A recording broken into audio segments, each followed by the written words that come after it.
The moment Harland Whitfield walked through the service entrance of the Meridian Grand Hotel, nobody looked up.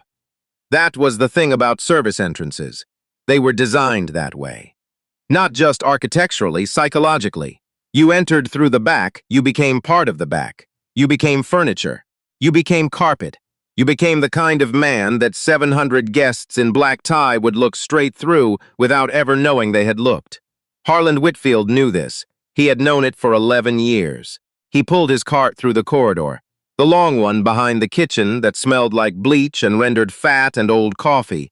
And he kept his eyes low and his pace steady, and he did not think about what was happening on the other side of that wall. The chandeliers, the marble floors he had polished on his hands and knees 3 days ago, the tables draped in white linen that cost more per yard than he made in a week. He did not think about any of it. He had learned not to. The Meridian Grand's annual Founders Gala was the kind of event that got photographed from 17 angles. Senators came. Federal judges came. A man who had once been considered for the Supreme Court came every year and ate the salmon and laughed too loudly and tipped 15%, which the waitstaff had taken to calling the Chamber Special. The host of the evening, as he had been for 9 consecutive years, was Reginald Cole. Cole was 61 years old and looked 53 and spent considerable money making sure that gap held. He had built Cole Capital Management from a single office in Atlanta into a firm that managed $4.8 billion. He wore that number the way other men wore cologne. You couldn't see it, but it reached you before he did. His shoes were handmade in Florence. His suit had been fitted in London. His opinions were formed in the mirror each morning and had not been seriously challenged since 1997. Cole did not notice Harland Whitfield. No one did. That was Tuesday evening, 7:43 p.m. By 9:15, Reginald Cole would wish with everything he had that the night had ended at 7:42. Harland Whitfield had come to the Meridian Grand the way most men come to work they did not plan on doing, through necessity, and then through time, and then through something that could only be called acceptance, though that word never sat quite right with him. He was 54 years old. He had a daughter in Columbus, Ohio, who called on Sundays when she remembered and on his birthday without fail. He had an apartment on the 4th floor of a building on Macon Street, where the elevator worked 2 days out of 5. He had a pair of reading glasses he kept in his chest pocket and a thermos he filled with dark roast from the gas station on Hale because the hotel coffee was not for people like him. That was not written anywhere, it was simply understood. He had also, at one point in his life, been something else entirely. Nobody at the Meridian Grand knew that. It was not the kind of thing you put in the employee file they made you fill out when you got hired for housekeeping. They asked about prior criminal convictions and whether you could lift 40 pounds and whether you had reliable transportation. They did not ask what you used to be, which was fine by Harland Whitfield. He had stopped being what he used to be a long time ago, and the distance suited him most days. Most days it was just work, push the cart, change the linens, restock the bathroom amenities, polish what needs polishing. Keep your eyes down and your pace steady and let Tuesday evening come and go like every other Tuesday evening. Most days. The Founders Gala was set up in the Meridian's Grand Ballroom, 2,000 square feet of the kind of elegance that required constant, invisible maintenance. Harland's job during events like this was peripheral. Stock the service corridors, handle overflow from the kitchen, be available for cleanup in the back hallways. He was not supposed to be in the ballroom itself. That was understood, too. At 8:41, he was moving through the east corridor when he heard it. A piano. Not the performance that was scheduled for 9, a quartet from the city conservatory, their instruments already staged near the east wall. This was something else. Someone warming up, maybe, or testing the keys. The hotel's Steinway concert grand sat on the raised platform at the far end of the ballroom, and through the service door that was propped open 2 inches for ventilation, Harland could hear someone running scales. He stopped. He stood in that corridor with his cart and he listened. The scales were clean, deliberate, the kind of deliberate that comes not from effort but from deep familiarity. The way a man who has driven the same road for 30 years doesn't think about the turns. The pianist moved from scales into something else, a few bars of something Harland recognized without being able to name it immediately. Then he named it, Chopin. Nocturne in E-flat major. Played slowly, exploratorily, the way you play something you know so well you no longer need to play it fast. Harland Whitfield stood in that corridor for longer than he should have. Then he pushed the cart forward and kept going. The trouble started at 8:58. The conservatory quartet was in place. The guests were seated or circulating, champagne in hand, the particular hum of 400 people, who were all important, filling the room like ambient noise at altitude. Cole was near the center of the room, holding court with a circle of men who laughed at the right intervals. His wife, Suzanne, stood 3 feet to his left, close enough to be photographed together, far enough to have her own conversation. What happened next happened because of a door. Specifically because the service door on the east side had been propped open for ventilation and had not been closed, and because Harland Whitfield had returned to that corridor at 8:58 to retrieve a supply bag he'd left near the kitchen junction, and because the Steinway sat visible through that open door, and because the quartet had not yet begun, and this was the part that mattered, the part that changed the whole evening, because Harland Whitfield sat down at it. He did not plan to. He would tell you that if you asked. He would say he stood at the door for what felt like a minute but was probably 10 seconds, and the Steinway was there, and the bench was empty, and the ballroom was at that particular moment arranged in the way that grand ballrooms sometimes arrange themselves, full of people but acoustically quiet. A breath held before the performance, and something in him, something he had kept at distance for 11 years, just moved. He sat down. He set his hands on the keys, and he began to play. He started with something small, a phrase. 4 bars of Gershwin, Rhapsody in Blue, the opening clarinet motif translated to piano, which is technically a reduction but which in the right hands becomes its own thing entirely. He played it once through, softly, almost as if testing whether his hands still remembered. They did. They remembered everything. He moved from Gershwin into something original, a piece that had no name because he had never named it. Something he had written in his head over a period of years and kept there, in that interior space where things go when you stop letting yourself think about them. It was built from a blues structure in the left hand and something more complex moving in the right. The two conversations happening simultaneously, arguing and then agreeing and then arguing again. 3 people near the east side of the room turned, then 6. Then, gradually the particular spread of attention that moves through a crowd the way a weather system moves. Not all at once, but inevitably, until most of the room had shifted toward the sound without quite knowing why they were doing it. Harland did not see any of this. When Harland Whitfield played, he went somewhere. That was the only way he'd ever been able to describe it, not metaphorically, literally. Some part of his attention departed. The room ceased to be the room. The cart in the corridor ceased to exist. 11 years of being furniture ceased to be anything at all. There was only the music and the interior space it occupied, and the conversation happening between his left hand and his right. He had been sitting at that piano for 4 minutes when Reginald Cole appeared at his shoulder. Cole had heard the music. He had turned, as most of the room had turned, toward the Steinway, and what he saw, what his brain processed in the way that brains process information that conflicts with expectation, was not a musician, was not a performer, was not someone who belonged at his Steinway in his ballroom on the evening of his gala. What Cole saw was a black man in a gray work shirt with a hotel logo on the chest. That was all Cole needed to see. He crossed the room. His footsteps were not loud, but his presence was. He was a man who had spent 6 decades learning how to arrive in a room, and he arrived now at Harland Whitfield's side with the full weight of Reginald Cole attending him. "What do you think you're doing?" Harland's hands did not stop immediately. They slowed, finished the phrase. There is a thing in music called resolution, the movement from tension to rest, from the complicated chord to the simple one, and Harland Whitfield's hand sought it even now instinctively before he lifted them from the keys and turned. "Sir," Harland said, "calm, quiet. Get up." Cole said it the way men say things when they have spent too long saying them without consequence. Flat, immediate. "Get up from there. I apologize. I shouldn't have." "No, you shouldn't have." Cole was not keeping his voice down. That was a choice. "This is a $40,000 instrument. These are your hands." He gestured at them, at Harland's hands, with the particular contempt that requires no adjective. "Do you understand what I'm telling you?" The room was very quiet, 400 people, and the room was very quiet. "I understand," Harland said. He rose from the bench. He did it without haste, without the kind of hunched apology Cole was probably expecting.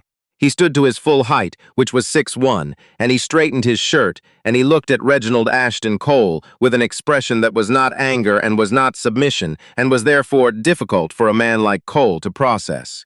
"I'll return to my station," Harland said. Cole stepped closer. The room held its breath. "You people," Cole said, quietly, but not quietly enough, "never know where you belong. There are moments that exist in rooms that everyone present will remember for the rest of their lives. The way certain sounds get lodged in the body rather than the brain. The way certain sentences, once spoken, take up permanent residence. 400 people heard Reginald Cole say those words. Several of them had been photographing the pianist. Several of them had, without knowing they were doing it, switched to video when Cole crossed the room. The video would be posted before the evening was over. It would be shared 26,000 times by the following morning.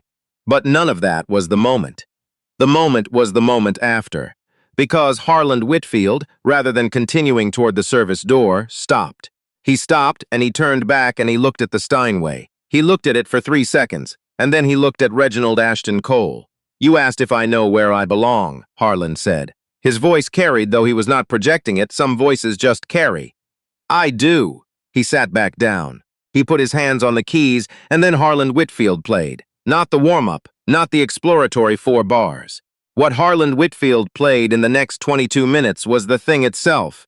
The piece with no name, the one he had carried in his head for 11 years, plus everything he had ever learned in the 30 years before that. He played through the Gershwin and let it transform into stride.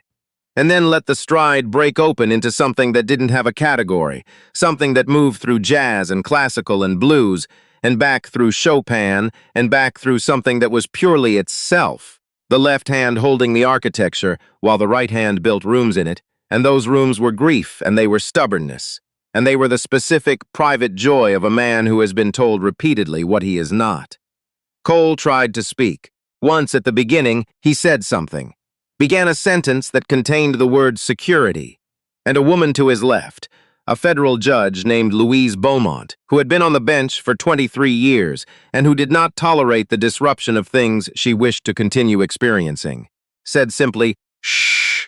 Cole stopped. The quartet from the conservatory in their seats near the east wall did not play their scheduled performance. The first chair violinist, a 31-year-old named Petra, sat with her violin in her lap and her eyes closed and did not move for 17 minutes.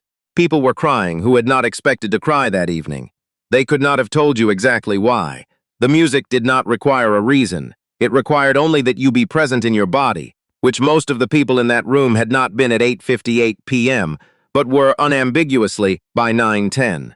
When Harland finished, when the last chord resolved and his hands went still and the room continued to hold its silence for 4 seconds, 5, 6, because nobody wanted to be the one who broke it. He stood. He did not bow. He was not performing. He picked up his work gloves from where they had been sitting on the edge of the platform.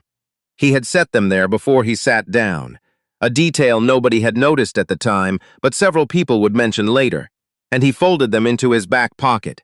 It was a man in the 3rd row who started it, a retired Army colonel named George Fells, who had come to the gala because his wife made him and had spent the first 90 minutes wishing he was home. Fells stood. He put his hands together once, and then again, and then rapidly, and then the room came up with him. Not all at once, but like the original spread of attention, inevitably, until 400 people were on their feet, and the Meridian Grand's ballroom contained a sound entirely different from the one that had filled it a moment before. Cole did not stand. He stood where he was, in the particular stillness of a man who has publicly miscalculated and knows it, and has not yet determined what his face should do. The story would come out over the following 72 hours. Not from Harland. He did not speak to the press, did not post anything, did not return calls from the 2 journalists who found his phone number through the hotel's service records. The story came from other people. From Louise Beaumont, the federal judge, who knew someone who knew enough to ask the right questions. From Petra, the violinist, who posted a single sentence on her social media at 11:43 that evening. "I have been playing music for 22 years, and tonight I heard something I did not know was possible." from 6 different video clips shot on 6 different phones by 6 different guests who had, without coordinating, captured the same 22 minutes from 6 different angles. The story was this. Harland Whitfield had been, from age 14 to age 43, a pianist, not a hobbyist, not a weekend musician. He had studied at the Peabody Conservatory in Baltimore. He had performed at Carnegie Hall twice, once at 27, once at 31. He had been the subject of a profile in a major music publication at 34, under the headline "The Most Important Jazz Composer Nobody Is Talking About Yet." He had released 3 albums on a mid-sized label, the third of which had been nominated for a Grammy in a category that rewarded exactly the kind of music that is difficult to categorize and impossible to ignore. Then his wife got sick, not quickly. That would have been its own kind of brutal, but the kind that ends. Margaret Whitfield, that was her name, and Harland said it the same way he played his unnamed piece, which is to say with the full weight of what it contained. Margaret had been sick for 6 years. The bills accumulated the way bills do when the system that was supposed to help you has decided, through a series of policies that nobody designed maliciously, but that add up to malice, regardless, that your situation does not qualify. Harland Whitfield spent down his savings, canceled his recording contract, turned down a European tour, and eventually sold the piano in his apartment, a Yamaha upright he had bought with the advance from his first album, to cover 7 months of home care. Margaret died on a February morning 11 years ago. The apartment was quiet in a specific way. Apartments are quiet when the person who animated them is gone. Harland Whitfield needed work. The Meridian Grand was hiring. The hotel's management reached out to Harland the morning after the gala. The director of operations called personally. There was a conversation about a different kind of role. And this was the part that required several days, and the involvement of the hotel's legal team. A conversation about what had happened, about what Cole had said, about the footage that now existed and was now being viewed. Cole released a statement. It was the kind of statement that people release when they have said something in front of witnesses and on camera and cannot unrelease it. The word context appeared twice. The phrase tremendous respect appeared once. The word apologize appeared in a construction that did not require Cole to name what he was apologizing for. The hotel did not release a statement. What the hotel did was quieter and more permanent. It happened in a room with no cameras. 6 weeks after the gala, Harland Whitfield moved out of the apartment on Macon Street. The elevator had been broken for 12 days, and he had carried boxes down 4 flights of stairs without complaint, which was not a metaphor. It was just what had to be done. His daughter, Renata, that was her name, the one who called on Sundays when she remembered, on his birthday without fail, drove from Columbus to help him. She was 30 years old and looked like her mother in the eyes, and had her mother's habit of going quiet when things moved her, and she was quiet for most of the drive in a way that felt like tears held carefully in place. "Dad," she said, at one point, when they were sitting in the parking lot outside the new apartment, a real one, a 3rd-floor unit in a building where the elevator worked and the heat came without negotiation. "I know," Harland said. "I just wish. I know, baby." She didn't finish the sentence. She didn't need to. There were 1,000 endings to it, and they were all true, and they were all also beside the point, because the point was that they were sitting in this parking lot, with boxes in the back seat and the heat working, and Sunday coming. Renata had brought him something for the new apartment. She carried it up separately, covered in a moving blanket, and when she uncovered it in the corner of the living room where he had indicated, with a slight nod, that it should go, Harland Whitfield looked at it for a long time without speaking. It was a piano, not the Yamaha he had sold. You can't recover those specific objects, only what they contained, and what they contained was still there. This was a Baldwin upright, mid-century, with good action and a warm tone in the lower registers. Renata had driven to 3 different dealers before she found the right one. She didn't know how she knew it was right.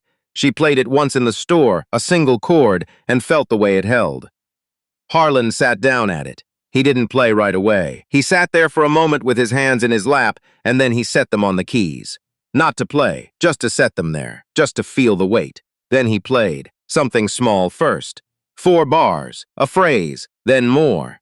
The new apartment filled with sound the way a room fills when windows are opened after a long winter, not all at once, but with the sense of something returning that had always been meant to be there. In the parking lot below, a woman walking her dog paused. She stood there for a while. She listened.